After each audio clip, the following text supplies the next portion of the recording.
चुनाव प्रचार की भोपू बंद हो गई क्योंकि हाईकोर्ट ने रोक लगा दिया है। नगर निकाय चुनाव को लेकर जिस तरीके से जोर शोर से प्रचार प्रसार हो रहा था और जनता के बीच जो है नगर निकाय चुनाव के तमाम प्रत्याशी जो है वो जनता के बीच जा रहे थे, लेकिन अचानक जैसे ही पटना हाई कोर्ट ने रोक लगाया उसके बाद से ही भोपू बंद हो गया। यानी कह सकते हैं कि चुनाव प्रचार में तमाम जो खर्चे हैं वो प्रत्याशियों ने कर दिए। करीबन 30% जो है प्रत्याशियों ने अपना खर्च कर दिया।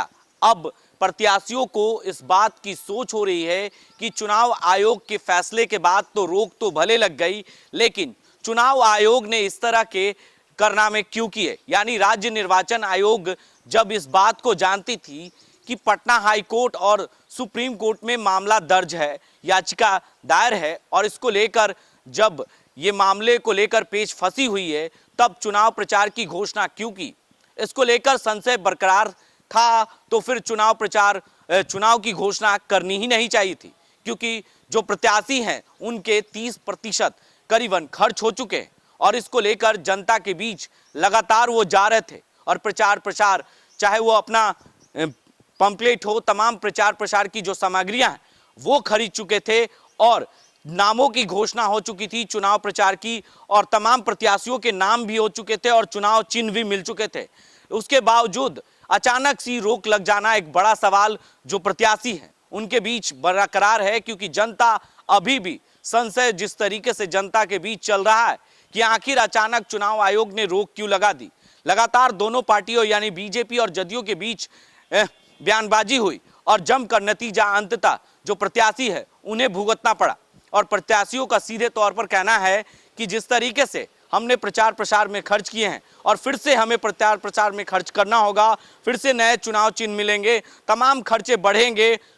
कहीं ना कहीं एक बड़ा सवाल बनता है, क्योंकि जनता के बीच लगातार वो जा रहे थे, जनता का वोट भी मिलने के लिए उन लोगों को तैयार था। जनता भी पूरी तरीके से मन बना चुकी थी कि इस बार जो है नए प्रत्याशियों को वोट देना है। तमाम तरह के जो अटकलें थे लोगों के बीच वो साफ हो रहे थे और धीरे धीरे चुनाव नजदीक थे और पहले चरण के चुनाव जो है वो 10 अक्टूबर को होने थे और दूसरे चरण के जो मतदान होने थे वो 20 अक्टूबर के होने थे। और लगातार चाहे वो उप मेयर की बात करें, मेयर प्रत्याशियों की बात करें, चाहे उप सभापति की बात करें, सभापति की बात करें या वार्ड पार्षद की बात करें, तमाम प्रत्याशी मैदान में थे और लगातार प्रचार प्रसार जोरों पर था। और पटना की सड़कों से लेकर बिहार के तमाम उन नगर क्षेत्रों में जो है प्रचार प्रसार हो रहे थे और भोपू बज रहे थे, तरह तरह के प्रचार प्रसार किए जा रहे थे। जनता को कई वादे दिए जा रहे थे, कई वादे किए जा रहे थे कि पटना को स्मार्ट सिटी बनाना है।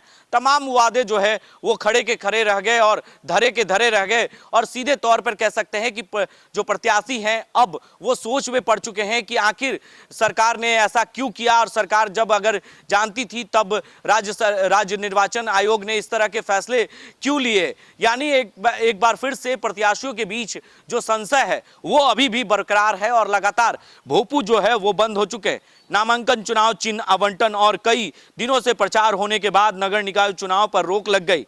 अब प्रचार प्रसार भी थम गया। उम्मीदवार अपनी प्रचार गाड़ियों को अपनी पार्किंग में खड़ी कर चुके हैं और मेयर, डिप्टी मेयर और पार्षद उम्मीदवार अपने बजट की 30% राशि जो है वो खर्च कर चुके हैं। अब उनके बीच असमंजस की स्थिति बन गई है और अब चुनाव कब होगा कहना मुश्किल होगा। दोबारा घोषणा होने के बाद उम्मीदवार नए सिरे से प्रचार प्रसार करना होगा और इसके उनका खर्च भी बढ़ जाएगा। उम्मीदवारों का सीधा कहना है कि राज्य निर्वाचन आयोग को दोषी ठहरा रही है और उनका कहना है कि आयोग को हाई कोर्ट के फैसले से पहले चुनाव तिथि की घोषणा नहीं करनी चाहिए थी। दोबारा अब चुनाव जो है करीबन 15 दिन बचे थे। उम्मीदवार 24 घंटे लगातार 18 घंटे तक जनता के बीच बिता रहे थे और उम्मीदवारों के माने तो 90% जनता की वोट डालने के लिए जागरूक कर चुके थे और रोक लगने के बाद अब जनता को लुभाने के लिए फिर से कड़ी मेहनत करनी पड़ेगी। उम्मीदवारों को ऐसा लग रहा है कि तिथि बढ़ने से हमारी बनी बनाई वोट रणनीति बिगड़ सकती है और घर जाकर कैंप कर चुके हैं। यानी कह सकते हैं कि बनी बनाई जो वोट है वो अब बिगड़ जाएगी प्रत्याशियों की, क्योंकि जिस तरीके से वो लगातार जनता के बीच करीबन 24 घंटे में 18 घंटा जनता के बीच बिता रहे थे और लगातार जनता को प्रलोभन दे रहे थे, तरह तरह के वादे कर रहे थे।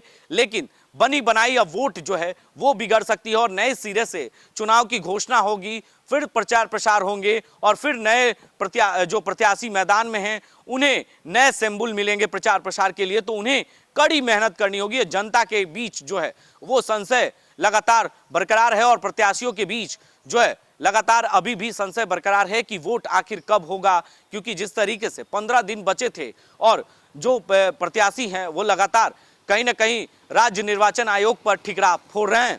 ऐसे ही तमाम खबरों के लिए आप बने रहें देश न्यूज के साथ और देखते रहें देश न्यूज। आशीर्वाद इजीकॉन ग्रुप, भरोसे का दूसरा नाम। हम सिर्फ घर नहीं, खुशियां भी बनाते हैं।